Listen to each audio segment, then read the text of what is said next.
Mettez pause, cherchez vous-même la solution avant de regarder la correction. Bonne vidéo. Pour l'exercice 144, on nous dit l'équation z puissance 2 moins 4z plus 5 égale à 0 a pour solution dans C. On nous propose plusieurs réponses. Donc déjà, on commence par remarquer qu'il s'agit d'une équation de la forme az carré plus bz plus c égale à 0, où le a est le coefficient de z carré. On sait très bien que z carré, c'est 1z carré, donc le a, il vaut 1, et que le moins 4 étant le coefficient de z, donc c'est b, et le plus 5, c'est la constante en addition, donc c'est le c. On calcule ensuite le discriminant b carré moins 4ac, en remplaçant le b par moins 4, le a par 1 et le c par 5, ce qui nous donne 16 moins 20, c'est-à-dire moins 4.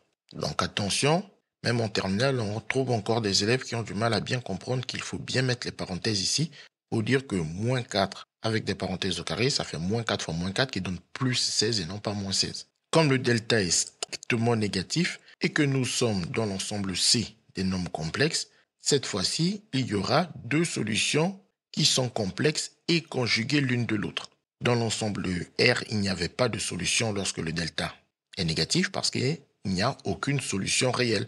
Mais nous, on va voir qu'il y a une solution, il y en a même deux solutions complexes grâce au nombre i dont le carré vaut moins 1. La première solution, c'est z1 qui est égal à moins b moins i racine de moins delta. Donc même si on a un nombre complexe dont le carré vaut moins 1, on ne fait toujours pas apparaître des nombres négatifs sous la racine carrée. Donc quand on voit moins delta comme ça, ce n'est pas du tout un nombre négatif parce que delta étant négatif avec le moins delta est positif. Donc il peut apparaître sous la racine carrée parce que c'est un nombre positif. Et la deuxième solution, c'est z2 qui est le conjugué de z1, donc z1 bar, et qui est de la forme moins b plus i racine de moins delta sur 2a. Donc on voit bien que c'est le conjugué car au niveau du i, le signe a changé, c'est-à-dire qu'on a pris le coefficient opposé de i. Avant le coefficient de i, juste pour le numérateur, c'était moins racine de moins delta. Maintenant le coefficient, il a changé de signe, il est devenu plus racine de moins delta. Et si on veut être encore plus précis en parlant de conjugué, le 2a se distribuant à chacun des termes du numérateur, la partie imaginaire, c'est moins racine de moins delta sur 2a, et elle est devenue plus racine de moins delta sur 2a. Puis on remplace b par moins 4, le delta par moins 4, donc ça nous fait moins 4, et le a par 1. Et on effectue les calculs, moins 4, ça fait 4, moins i racine de 4 sur 2. Racine de 4, c'est 2, on peut écrire i fois 2 ou 2i. Et ensuite la division par 2, on la distribue à chacun des termes du numérateur. Puis on effectue le calcul, 4 sur 2, 2, 2 sur 2, 1, avec le i, 1i, mais 1i, on l'écrit juste i.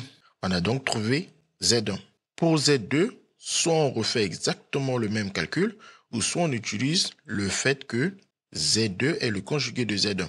Juste au passage, z2 est le conjugué de z1 parce que les coefficients ici sont réels.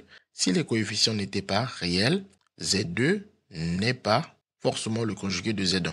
Donc ici, nous avons que des coefficients réels en classe de terminale avec le programme actuel. Donc, z2 sera toujours le conjugué de z1. Donc, z2 est le conjugué de 2 moins i, car on a remplacé z1 par 2 moins i.